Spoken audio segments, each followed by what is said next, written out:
तुम्हाला अशा एक जागी घेऊन आलो आहे जे तेव्हापासून आहे जेव्हापासून CST स्टेशनचं अस्तित्वही नव्हतं.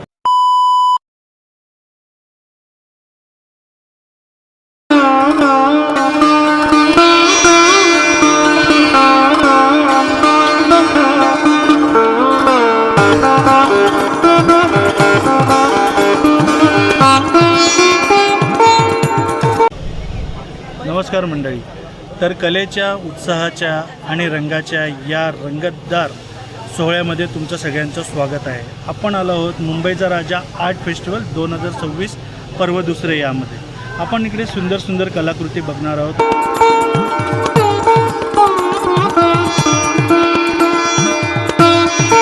तर मित्रांनो, आज आपण बघणार आहोत की इकडे काय सादरीकरण होते आणि काय प्रोग्राम ठेवले गेलेले आहेत ते आपण सगळं इकडे बघूया. तुम्ही माझ्या पाठीमागे बघू शकता की इकडे भव्य अशी तयारी चालू झालेली आहे ऑलरेडी उत्सवाची. आणि हा उत्सव जो आहे तो 19 तारखेपासून 26 मार्चपर्यंत साजरा केला जाणार आहे. इकडे विविध कलाकृती सादर केल्या जातील, विविध कार्यक्रम ठेवले जाणार आहेत. आणि तर जर तुम्ही लालबागमध्ये किंवा परेलमध्ये जर राहत असाल किंवा साऊथ मुंबईमध्ये जर तुम्ही असाल तर इकडे नक्कीच भेट द्या, कारण इकडची जी मजा आहे ती आगळी वेगळी आहे. लास्ट इयर आम्ही हे मिस केलं होतं, पण यावर्षी आम्ही या कार्यक्रमामध्ये हजेरी लावलेली आहे. आणि जर तुम्हाला अजूनही व्हिडिओ बघायचे असतील आणि याच्या रिलेटेड जर व्हिडिओ हवा असेल तर आमच्या चॅनलला नुसतं हंगरीला सबस्क्राईब, शेअर आणि फॉलो करा आणि लाईक नक्कीच करा, विसरू नका.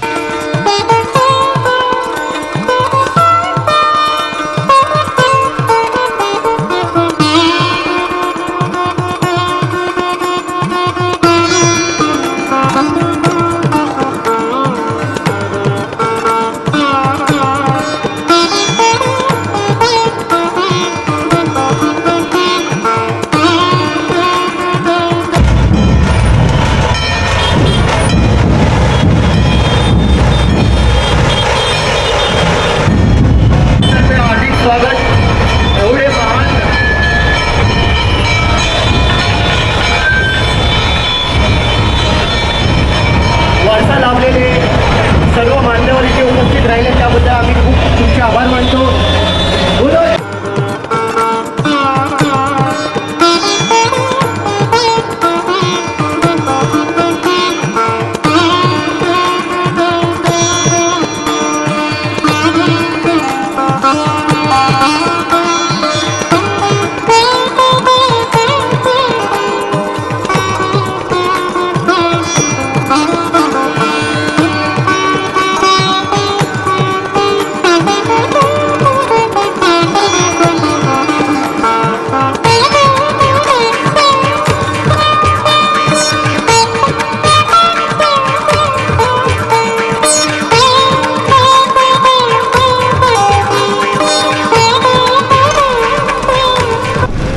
लालबागच्या राजाच्या इथे आज खरी रंगत बघण्यासारखी आहे. लोक इतक्या जल्लोषाने गुढीपाडवा साजरा करतात. इथे तुम्ही माझ्या मागे बघू शकाल की सगळ्या गाड्या उभ्या आहेत, लोक जिप्सी घेऊन आहेत, विविध प्रकारचे कार्यक्रम आयोजित केले गेलेले आहेत. आणि खरंच म्हणजे मराठी होण्याचा मला अभिमान आहे की आपण आपली संस्कृती जपतोय आणि व्यवस्थित लोक त्याला फॉलो करत आहेत. आणि खूप जागी हे सांगितलं जातं की मराठी माणूस संकटात आहे, पण हे सगळं बघून मला वाटत नाही की मराठी माणूस कुठेही संकटात आहे. आपल्याला आपली जागा सांभाळली पाहिजे, हेच खूप महत्त्वाचं आहे. आणि आपण बघितलं आहे की इतर लोक आपापले सण जे आहेत ते खूप उत्साहाने साजरा करतात, पण आपण मराठी माणसांनी पण एकत्र येऊन आपले सण साजरा केले पाहिजे, ते खूपच महत्त्वाचं आहे. आपण आपली संस्कृती तितकीच जपली पाहिजे जितकी इतर लोक आपली संस्कृती जपतात. आय होप की तुम्हाला सगळ्यांना मजा आली असेल लालबागमधला हा कार्यक्रम पाहून. आणि आता खरंच खूपच भूक लागलेली आहे आणि आपण जातो आहे BMC हेड ऑफिसच्या इथे, CST स्टेशनच्या इथे. आणि तिकडे खूप फेमस आराम वडापाव आहे जो लेजेंडरी, मला वाटते if I am not wrong almost 50+ years झालेले आहेत. आणि आपण त्या आराम वडापावला स्पेशल वडापाव खायला जातो आहे आणि बघूया तिकडची टेस्ट खरंच चांगली आहे की नुसतं हाईप केलेलं आहे. कारण मी खूप बघितलेलं आहे की आराम वडापावच्या आउटलेटच्या बाहेर खूपच गर्दी असते, म्हणजे असं असंख्य लोक उभी असतात आणि मला लिटरली खरंच बघायचं आहे की आराम वडापाव वर्थ इट आहे का. माझा पर्स्पेक्टिव्ह आहे, माझा ओपिनियन आहे. I will check and I let you know की खरंच आराम वडापाव वर्थ आहे की नाही. तो चला मित्रांनो.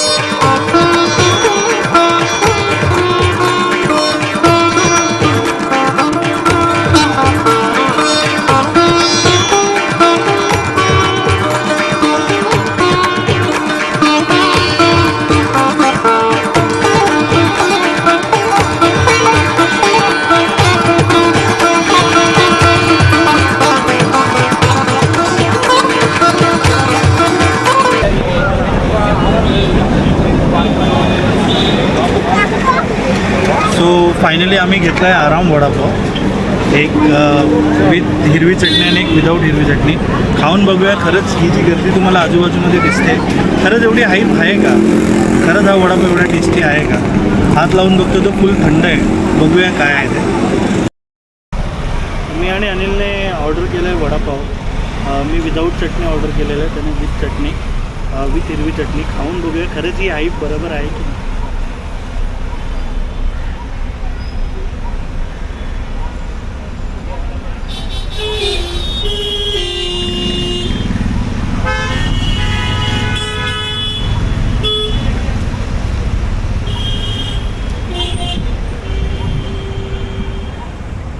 नाईस, खूप चांगला आहे वडापाव. असं एकदम पण काय वाईट नाही आहे. 25 रुपयाच्या हिशोबाने ठीकठाक टेस्ट आहे. पण जी हाईप आहे, लोक जी येत आहेत आणि बोलतात आराम वडापाव आराम, ठीक आहे, जुनं आहे, मान्य आहे, नाही असं नाही. पण ज्याप्रमाणे तिकडे गर्दी आहे त्या हिशोबाने ही टेस्ट बिलकुल पण नाही. 25 रुपीज या वडापावसाठी तर खूपच जास्ती झाले. पण ठीक आहे, टेस्ट त्यातल्या त्यात ओके आहे.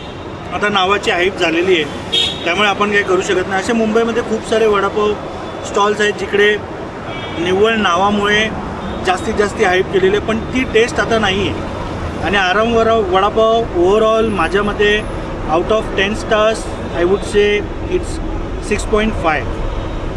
हा माझा ओपिनियन आहे, बाकी तुमच्यावर डिपेंड आहे. प्रत्येकाची टेस्ट वेगळी असते. पण जे वडापाव मी खाल्लेले आहेत ते ह्याच्यापेक्षाही 100 पटीने खूप चांगले, आणि that too around 10 rupees or 12 rupees. So आराम vada pav is around 6.5 for me. मला नाही वाटतं कसा आहे वडापाव? आहे, मस्त आहे, ठीक आहे.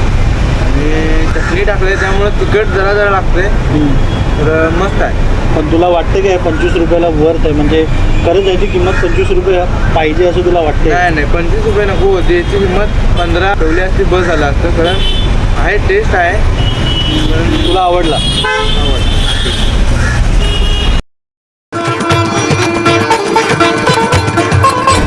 मित्रांनो, तुम्हाला बहुतेक या गोष्टीवर विश्वास पटणार नाही, पण मी तुम्हाला अशा एक जागी घेऊन आलो आहे जे तेव्हापासून आहे जेव्हापासून CST स्टेशनचं अस्तित्वही नव्हतं. आणि हे आम्हाला खुद्द ह्यांच्या 6th जनरेशनचे जे मालक आहेत त्यांनी स्वतःहून सांगितलेलं आहे की आमचं हे छोटंसं रेस्टॉरंट किंवा आउटलेट हे तेव्हा चालू झालं जेव्हा CST स्टेशन अस्तित्वातही नव्हतं. तेव्हा इथे आजूबाजूला काही नव्हतं. त्याचं नाव आहे पंचमपुरी. आणि आज आपण आलो आहे पंचमपुरीला. स्पेशल पुरी त्यांची 5 प्रकारच्या पुऱ्या आहेत त्या आपण ट्राय करणार आहोत बटाट्याच्या भाजीसोबत. आणि त्यांनी आम्हाला एक स्पेशल सीजनल आमरस दिलेला आहे, तोही आपण ट्राय करणार आहोत. मी तुम्हाला ती थाली दाखवू इच्छितो. तुम्हाला मी त्याच्या इकडे असलेली गर्दी तुम्हाला मी दाखवतो. त्या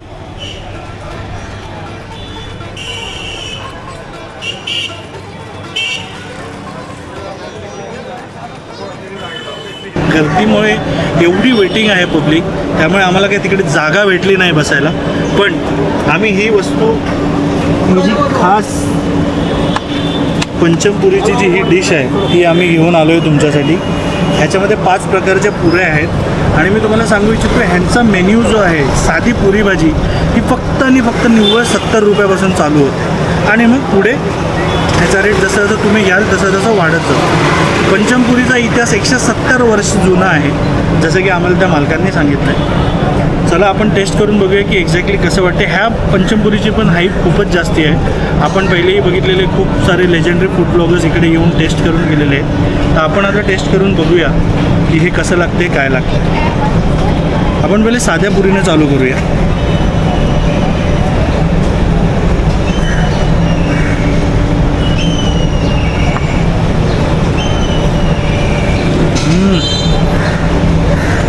वा, अप्रतिम. म्हणजे ह्याच्या भाजीमध्ये जिऱ्याचा तडका आहे, बटाट्याची भाजी आहे. तुम्ही बघू शकाल की साधी सिंपल रस्स्यावाली भाजी आहे. मी मोठा तुकडा घेतो आहे जरा. हे बघा, ही मोठमोठी बटाटी आहेत, पण ह्याचा जो रस्सा आहे अक्षरशः म्हणजे तुम्हाला मी सांगतो गरम आहे पण थोडासा आंबट आहे, पण एक नंबर लागतो. म्हणजे पुरी भाजी तर खूप खाल्ली आहे, सुकी पुरी भाजी मी खूप खाल्ली, पण रस्स्यावाली भाजी ही जबरदस्त आहे. ही फर्स्ट टाईम खातो आहे मी. आता मला कळते की पंचमपुरी एवढी फेमस का आहे.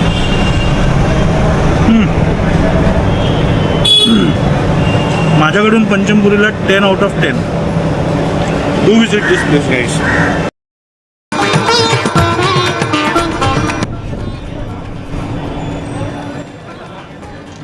कसं वाटते तुला, कसं वाटते तुझं पर्सनल मत काय आहे या पुरीबद्दल? तू खाल्ली आहेस. लिटरली बघायला गेलं तर जोरात बोल थोडं. लिटरली बोलायला गेलं तर मी आमरस आणि पुरी खाल्ली. हां, सूप जे म्हणतात ते तुम्हाला इथे बघायला भेटेल. असं काय खातोस? आमरस आणि पुरी. ओके.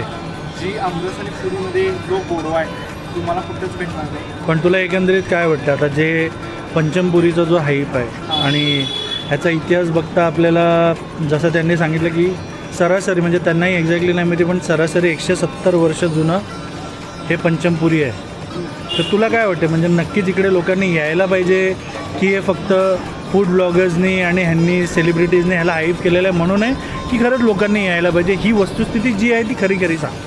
खरं बोलायला गेलं तर बघावं लागेल आपल्याला. जी गर्दी बघायला भेटेल पंचमपुरीवर, जी गर्दी आहे त्या गर्दीमुळेच कळतं की हॉटेलला टेस्ट आहे. आणि परत जे मालकांनी त्यांच्या सांगितलं की CST स्टेशन अस्तित्वात नव्हतं तेव्हापासून हे पंचमपुरीचं रेस्टॉरंट आहे. ही त्यांची 6वी जनरेशन, म्हणजे 6व्या पिढीचे ते मालक आहेत. बरोबर. त्यातून आपल्याला कळतं की खरंच ते जे वारसा चालवत आले, त्यामुळे टेस्ट आणि अनुभूतीमध्ये जो गोडवा तो तुम्हाला कुठेच बघायला भेटणार नाही, तो इथे तुम्हाला बघायला भेटेल. तर माझं तरी हेच सांगणं आहे की तुम्ही पुन्हा एकदा इथं व्हिजिट करा, तुम्हाला 100% टेस्ट आणि क्वालिटी भेटेल. तर हे होते आमचे एडिटर साहेब. नेहमी कॅमेऱ्याच्या मागेच असतात किंवा मग एडिट करत असतात. तर आज मी त्याला सांगितलं आहे की तू ये म्हणून ब्लॉगमध्ये. कारण कसं आहे, मी एकट्याने टेस्ट करण्यात काही अर्थ नाही आहे. कारण प्रत्येक माणसाची एक वेगळी टेस्ट असते आणि प्रत्येकाचा एक वेगळा अनुभव असतो. सो उगाचच कुठेतरी आपलं ओव्हर हाईप करण्यात काही अर्थ नाही. कारण मी बघितलेलं आहे की खूप जागी लोक येतात, गोष्टी ओव्हर हाईप करतात आणि त्या सगळ्याला मजा नाही. कारण लोकांची फसवणूक करायची नाही. जे आहे ते आहे. ऑनेस्ट रिव्ह्यू देना है तो देना है, नहीं तो फिर भाई खाने का नहीं.